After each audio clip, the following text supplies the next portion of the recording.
Chapter 14. Gandhiji's early career and activism. When Mohandas Karamchand Gandhi called for a nationwide satyagraha against the Rowlatt Act in March 1919, his first attempt at leading an all-India struggle, he was already in his 50th year.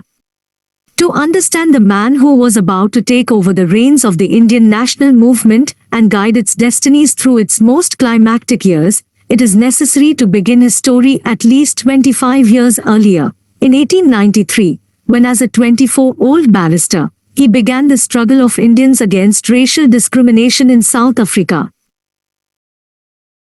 The young barrister who landed at Durban in 1893 on a one-year contract to sort out the legal problems of Dada Abdullah, a Gujarati merchant, was to all appearances an ordinary young man trying to make a living.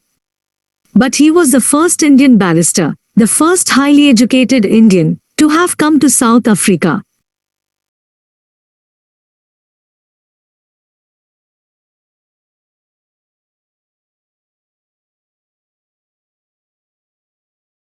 His journey from Durban to Pretoria, which he undertook within a week of his arrival on the continent, consisted of a series of racial humiliations. Apart from the famous incident in which he was bundled out of a first-class compartment by a white man and left to spend the night shivering in the waiting room, he was made to travel in the driver's box in a coach for which he had bought a first-class ticket. When he ignored the coach leader's order to vacate even that seat and sit on the footboard, he was soundly thrashed. On reaching Johannesburg, he found that all the hotels became full up the moment he asked for a room to stay the night. Having succeeded in securing a first-class train ticket from Johannesburg to Pretoria, after quoting extensively from railway regulations, he was almost pushed out again from his railway compartment and was only saved this humiliation by the intervention of a European passenger. His journey from Durban to Pretoria, which he undertook within a week of his arrival on the continent, consisted of a series of racial humiliations. Apart from the famous incident in which he was bundled out of a first-class compartment by a white man and left to spend the night shivering in the waiting room, he was made to travel in the driver's box in a coach for which he had bought a first-class ticket. When he ignored the coach leader's order to vacate even that seat and sit on the footboard, he was soundly thrashed. On reaching Johannesburg, he found that all the hotels became full up the moment he asked for a room to stay the night. Having succeeded in securing a first-class train ticket from Johannesburg to Pretoria, after quoting extensively from railway regulations, he was almost pushed out again from his railway compartment and was only saved this humiliation by the intervention of a European passenger. On his arrival in Pretoria, where he was to work on the civil suit that had brought him to South Africa, he immediately convened a meeting of the Indians there. He offered to teach English to anybody who wanted to learn and suggested that they organize themselves and protest against oppression. He voiced his protest through the press as well. In an indignant letter to the Natal Advertiser, he asked, "Is this Christian-like? Is this fair play? Is this justice? Is this civilization?" I pause for a reply. Even though he had no plans of staying on in South Africa at that stage, he tried his best to arouse the Indians in Pretoria to a sense of their own dignity as human beings and persuade them to resist all types of racial disabilities. On his arrival in Pretoria, where he was to work on the civil suit that had brought him to South Africa, he immediately convened a meeting of the Indians there. He offered to teach English to anybody who wanted to learn and suggested that they organize themselves and protest against oppression. He voiced his protest through the press as well. In an indignant letter to the Natal Advertiser, he asked, "Is this Christian-like? Is this fair play? Is this justice? Is this civilization?" I pause for a reply. Even though he had no plans of staying on in South Africa at that stage, he tried his best to arouse the Indians in Pretoria to a sense of their own dignity as human beings and persuade them to resist all types of racial disabilities.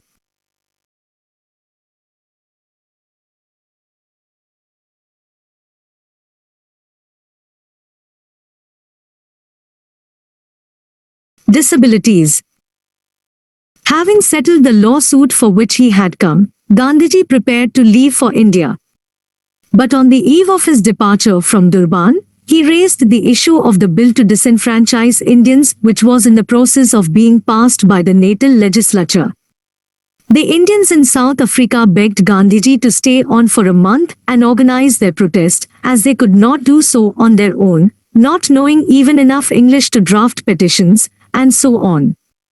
Gandhiji agreed to stay on for a month and stayed for 20 years. He was then only 25, when he left, he was 45. Gandhiji's experience in South Africa was unique in one respect. By virtue of being a British-educated barrister, he demanded many things as a matter of right, such as first-class train tickets and rooms in hotels, which other Indians before him had never probably even had the courage to ask for. Perhaps, they believed that they were discriminated against because they were not civilized, that is, westernized. Gandhiji's experience, the first of a westernized Indian in South Africa, demonstrated clearly, to him and to them, that the real cause lay elsewhere, in the assumption of racial superiority by the white rulers. His uniqueness in being the only Western-educated Indian also simultaneously placed on his shoulders the responsibility of leading the struggle of the Indians against increasing racial discrimination. Wealthy Indian merchants, senior to the 25-year-old barrister in experience and age, appointed him as their leader because he was the only one who could speak to the rulers in their own language, the only one who understood the intricacies of their laws and their system of government, the only one who could draft their petitions, create their organizations, and represent them before their rulers. The story of Gandhiji in South Africa is a long one, and we present it here in its briefest outline only to highlight the wide experience that Gandhiji had undergone before he came back to India. Gandhiji's political activities from 1894 to 1906 may be classified as the moderate phase of the struggle of the South African Indians. During this phase, he concentrated on petitioning and sending memorials to the South African legislatures, the Colonial Secretary in London, and the British Parliament.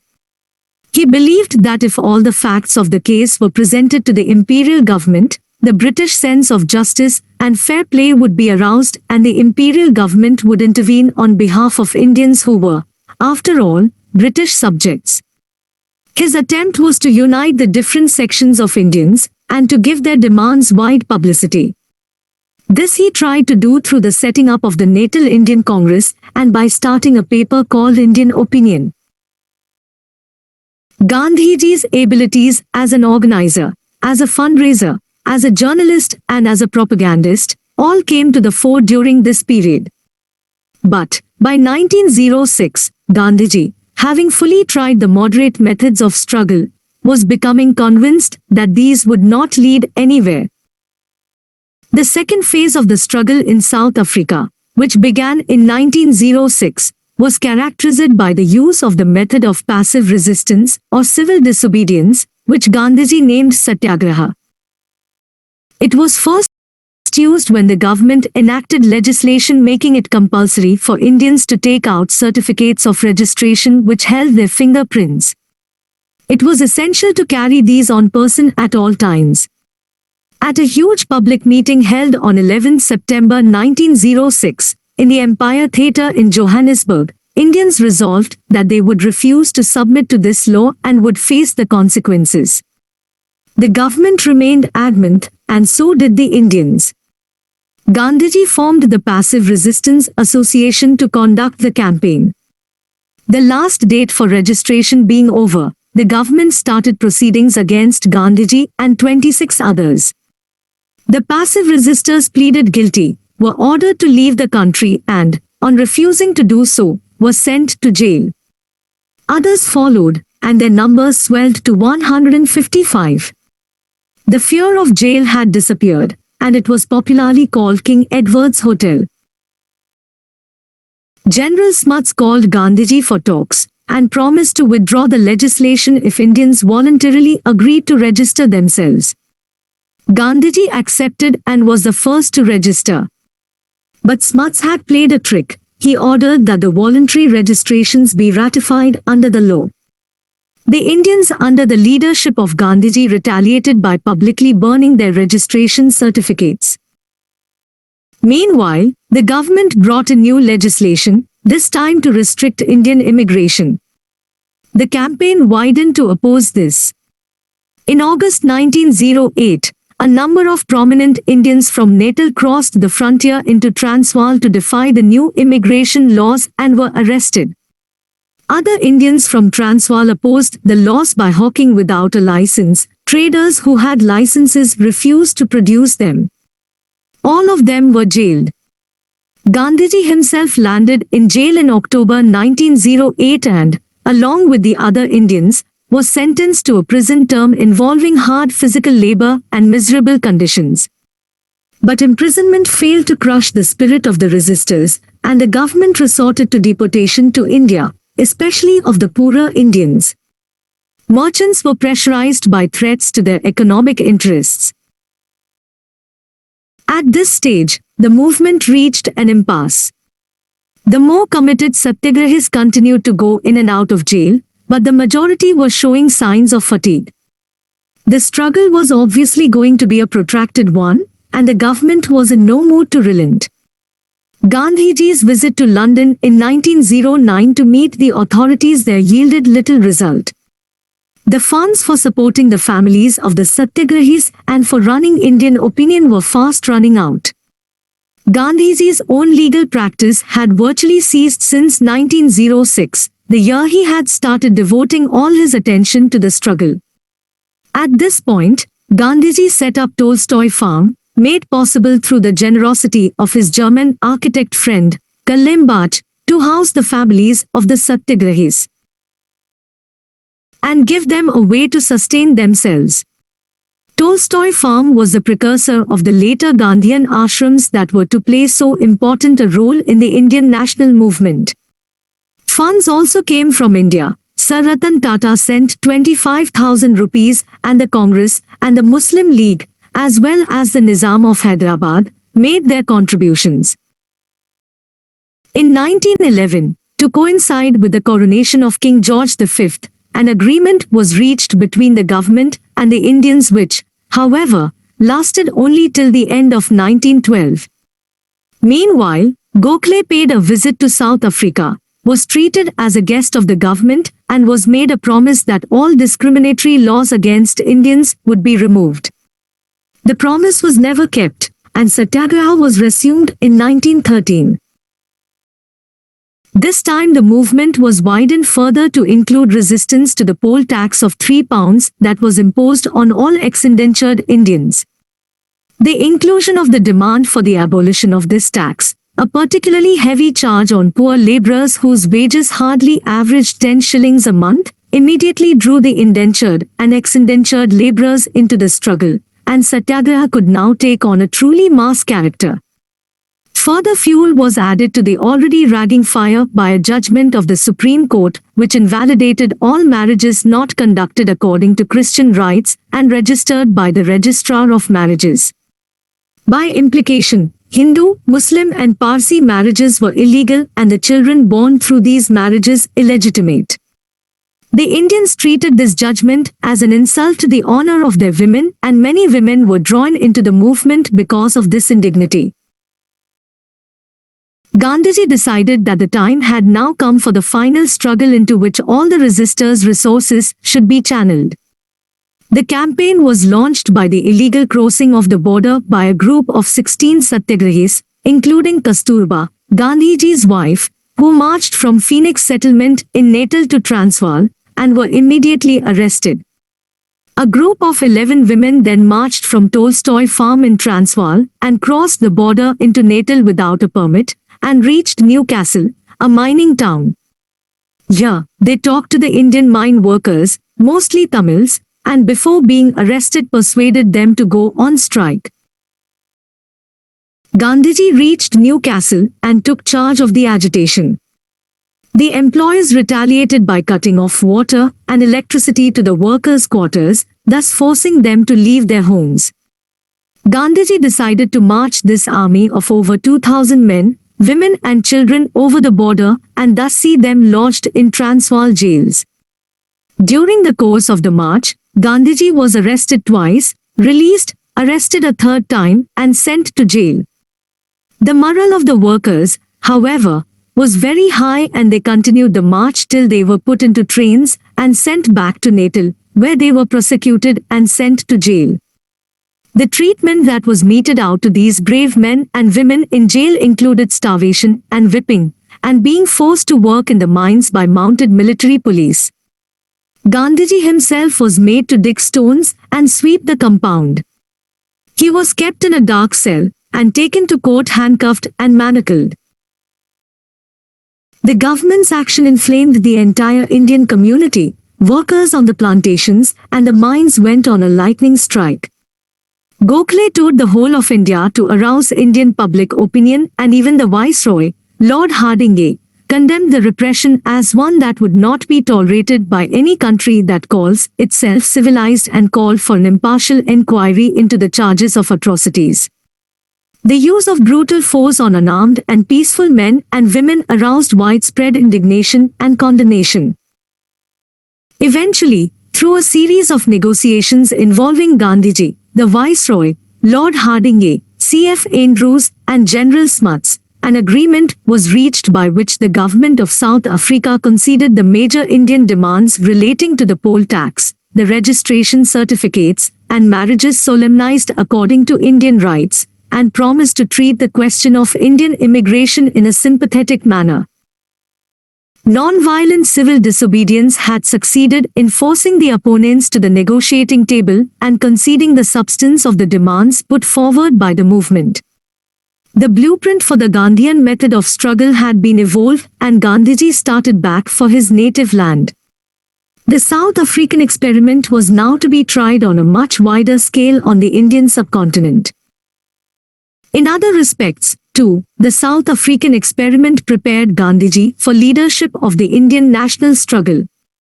He had had the invaluable experience of leading poor Indian laborers, of seeing their capacity for sacrifice and for bearing hardship, their morale in the face of repression.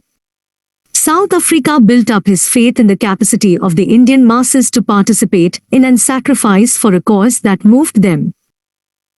Gandhiji also had had the opportunity of leading Indians belonging to different religions. Hindus, Muslims, Christians, and Parsis were all united under his leadership in South Africa.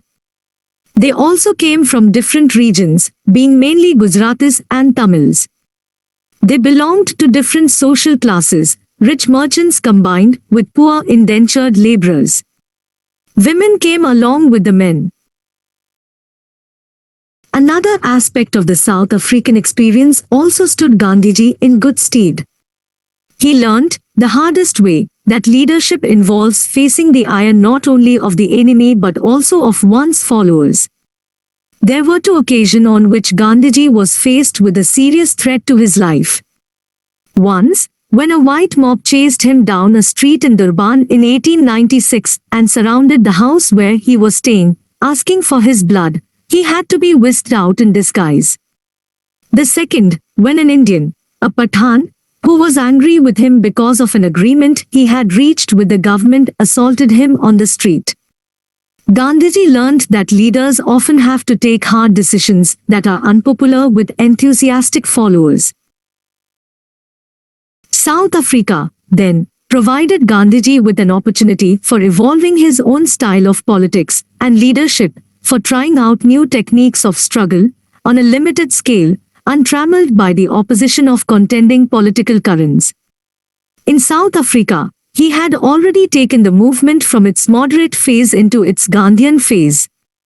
He already knew the strengths and the weaknesses of the Gandhian method, and he was convinced that it was the best method around. It now remained for him to introduce it into India.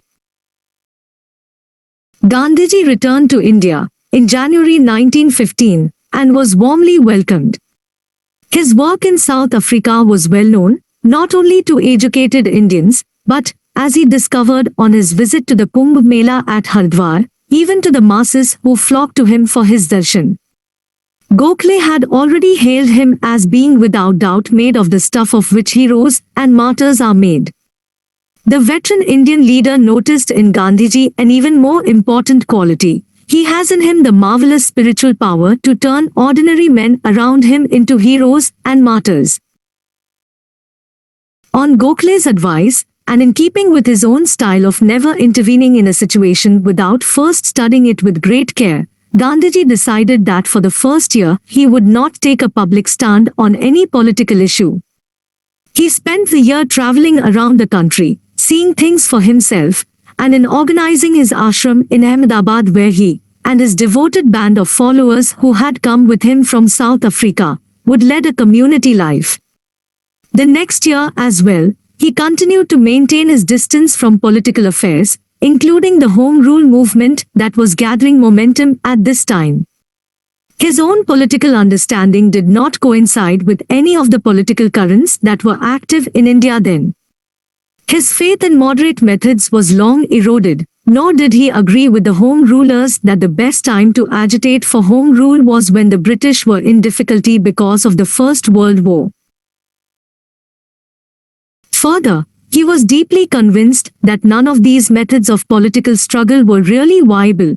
The only answer lay in satyagraha.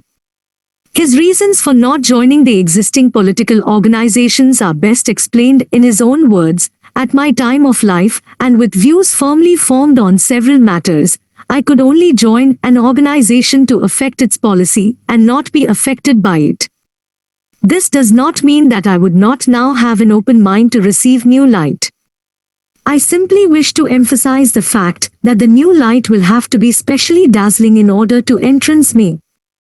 In other words, he could only join an organization or a movement that adopted non-violent satyagraha as its method of struggle. That did not, however, mean that Gandhiji was going to remain politically idle. During the course of 1917 and early 1918, he was involved in three significant struggles, in Champaran in Bihar, in Ahmedabad, and in Kedah in Gujarat. The common feature of these struggles was that they related to specific local issues and that they were fought for the economic demands of the masses. Two of these struggles, Champaran and Kedah, involved the peasants, and the one in Ahmedabad involved industrial workers. The story of Champaran begins in the early 19th century when European planters had involved the cultivators in agreements that forced them to cultivate indigo on 3/20th of their holdings, known as the Tinkatia system. Towards the end of the 19th century, German synthetic dyes forced indigo out of the market, and the European planters of Champaran, keen to release the cultivators from the obligation of cultivating indigo, tried to turn their necessity to their advantage by securing enhancements in rent and other illegal dues as a price for the release. Resistance had surfaced in 1908 as well, but the exactions of the planters continued till Rajkumar Shukla, a local man, decided to follow Gandhiji all over the country to persuade him to come to Champaran to investigate the problem.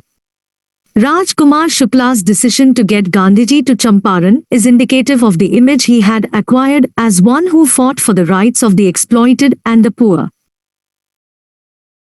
Gandhiji, on reaching Champaran, was ordered by the commissioner to immediately leave the district.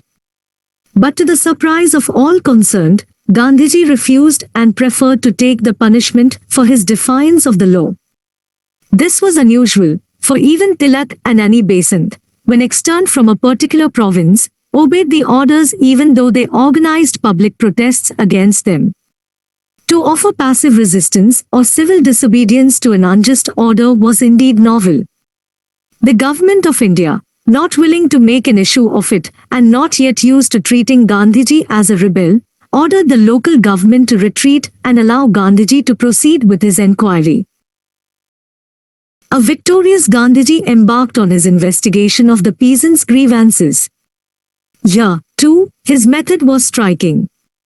He and his colleagues, who now included Brij Kishore, Rajendra Prasad, and other members of the Bihar intelligentsia, Mahadev Desai and Narhari Parekh, two young men from Gujarat who had thrown in their lot with Gandhiji, and J.B. Kripalni, toured the villages and from dawn to dusk recorded the statements of peasants, interrogating them to make sure that they were giving correct information. Meanwhile, the government appointed a commission of inquiry to go into the whole issue and nominated Gandhiji as one of its members. Armed with evidence collected from 8,000 peasants, he had little difficulty in convincing the commission that the Tinkatia system needed to be abolished and that the peasants should be compensated for the illegal enhancement of their dues.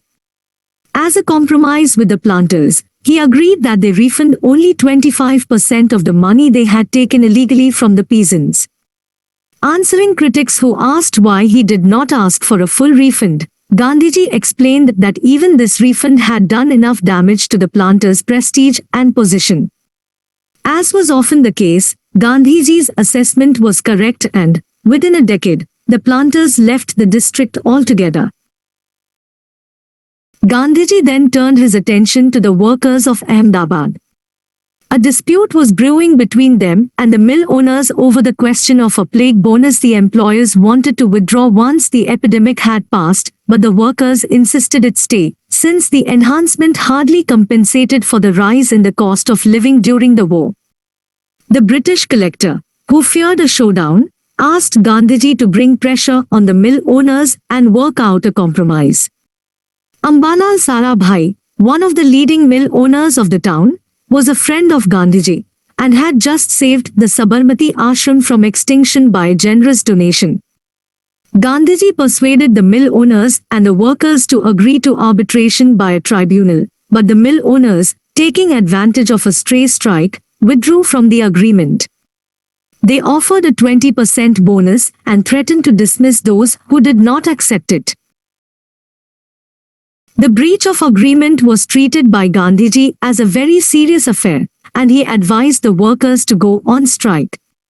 He further suggested, on the basis of a thorough study of the production costs and profits of the industry, as well as the cost of living, that they would be justified in demanding a 35% increase in wages.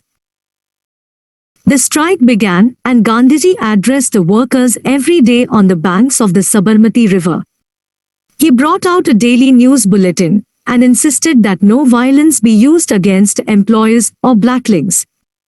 Ambalal Sarabhai's sister, Anasuya Behan, was one of the main lieutenants of Gandhiji in this struggle, in which her brother, and Gandhiji's friend, was one of the main adversaries. After some days, the workers began to exhibit signs of weariness. The attendance at the daily meetings began to decline and the attitude towards blacklegs began to harden. In this situation, Gandhiji decided to go on a fast to rally the workers and strengthen their resolve to continue. Also, he had promised that if the strike led to starvation, he would be the first to starve, and the fast was a fulfillment of that promise. The fast, however, also had the effect of putting pressure on the mill owners, and they agreed to submit the whole issue to a tribunal. The strike was withdrawn and the tribunal later awarded the 35% increase the workers had demanded. The dispute in Ahmedabad had not yet ended when Gandhiji learnt that the peasants of Kedah district were in extreme distress due to a failure of crops, and that their appeals for the remission of land revenue were being ignored by the government. Enquiries by members of the Servants of India Society, Vithalbhai Patel and Gandhiji confirmed the validity of the peasants' case. This was that as the crops were less than 1/4 of the normal yield, they were entitled under the Revenue Code to a total remission of the land revenue. The Gujarat Sabha, of which Gandhiji was the president, played a leading role in the agitation. Appeals and petitions having failed, Gandhiji advised the withholding of revenue and asked the peasants to fight unto death against such a spirit of vindictiveness and tyranny, and show that it is impossible to govern men without their consent. Vallabhbhai Patel, a young lawyer and a native of Kedah district, and other young men, including Indulal Yagnik, joined Gandhiji in touring the villages and urging the peasants to stand firm in the face of increasing government repression, which included the seizing of cattle and household goods and the attachment of standing crops. The cultivators were asked to take a solemn pledge that they would not pay those who could afford to pay were to take a vow that they would not pay in the interests of the poorer ryots, who would otherwise panic and sell off their belongings or incur debts in order to pay the revenue. However, if the government agreed to suspend collection of land revenue, the ones who could afford to do so could pay the whole amount. The peasants of Kedah, already hard-pressed because of plague, high prices and drought, were beginning to show signs of weakness when Gandhiji came to know that the government had issued secret instructions directing that revenue should be recovered only from those peasants who could pay. A public declaration of this decision would have meant a blow to government prestige, since this was exactly what Gandhiji had been demanding. In these circumstances, the movement was withdrawn. Gandhiji later recalled that by this time the people were exhausted and he was actually casting about for some graceful way of terminating the struggle. Champaran, Ahmedabad and Kedah served as demonstrations of Gandhiji's style and method of politics to the country at large. They also helped him find his feet among the people of India and study their problems at close quarters. He came to possess, as a result of these struggles, a surer understanding of the strengths and weaknesses of the masses, as well as of the viability of his own political style. He also earned the respect and commitment of many political workers, especially the younger ones, who were impressed by his identification with the problems of ordinary Indians and his willingness to take up their cause. It was this reservoir of goodwill and of experience that encouraged Gandhiji, in February 1919, to call for a nationwide protest against the unpopular legislation that the British were threatening to introduce. Two bills, popularly known as the Rowlatt Bills after the man who chaired the committee that suggested their introduction, aimed at severely curtailing the civil liberties of Indians in the name of curbing terrorist violence, were introduced in the Legislative Council. One of them was actually pushed through in indecent haste in the face of opposition from all the elected Indian members. This act of the government was treated by the whole of political India as a grievous insult, especially as it came at the end of the war when substantial constitutional concessions were expected. Constitutional protest having failed, Gandhiji stepped in and suggested that a satyagraha be launched. A satyagraha sabha was formed, and the younger members of the Home Rule Leagues who were more than keen to express their disenchantment with the government flocked to join it. The old lists of the addresses of Home Rule Leagues and their members were taken out, contacts established, and propaganda began. The form of protest finally decided upon was the observance of a nationwide hartal, strike, accompanied by fasting and prayer. In addition, it was decided that civil disobedience would be offered against specific laws. The 6th of April was fixed as the date on which the satyagraha would be launched. The movement that emerged was very different from the one that had been anticipated or planned. Delhi observed the hartal on 30th March because of some confusion about dates, and there was considerable violence in the streets. This seemed to set the pattern in most other areas that responded to the call. Protest was generally accompanied by violence and disorder. Punjab, which was suffering from the after-effects of severe wartime repression, forcible recruitment, and the ravages of disease, reacted particularly strongly, and both in Amritsar and Lahore the situation became very dangerous for the government. Gandhiji tried to go to Punjab to help quieten the people, but the government deported him to Bombay. He found that Bombay and even his native Gujarat, including Ahmedabad, were up in flames, and he decided to stay and try and pacify the people. Events in Punjab were moving in a particularly tragic direction. In Amritsar, the arrest of two local leaders on 10th April led to an attack on the town hall and the post office. Telegraph wires were cut, and Europeans including women were attacked. The army was called in and the city handed over to General Dyer, who issued an order prohibiting public meetings and assemblies.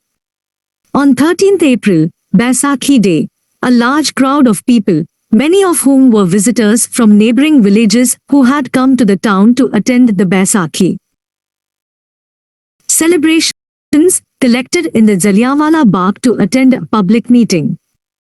General Dyer, incensed that his orders were disobeyed, ordered his troops to fire upon the unarmed crowd. The shooting continued for 10 minutes. General Dyer had not thought it necessary to issue any warning to the people, nor was he deterred by the fact that the ground was totally hemmed in from all sides by high walls which left little chance for escape. The government estimate was 379 dead. Other estimates were considerably higher. The brutality at Jallianwala Bagh stunned the entire nation. The response would come, not immediately, but a little later. For the moment, repression was intensified, Punjab placed under martial law, and the people of Amritsar forced into indignities such as crawling on their bellies before Europeans. Gandhiji, overwhelmed by the total atmosphere of violence, withdrew the movement on 18th April. That did not mean, however, that Gandhiji had lost faith either in his non-violent satyagraha or in the capacity of the Indian people to adopt it as a method of struggle. A year later, he launched another nationwide struggle, on a scale bigger than that of the Rowlatt Satyagraha. The wrong inflicted on Punjab was one of the major reasons for launching it. The Mahatma's Indian experiment had begun.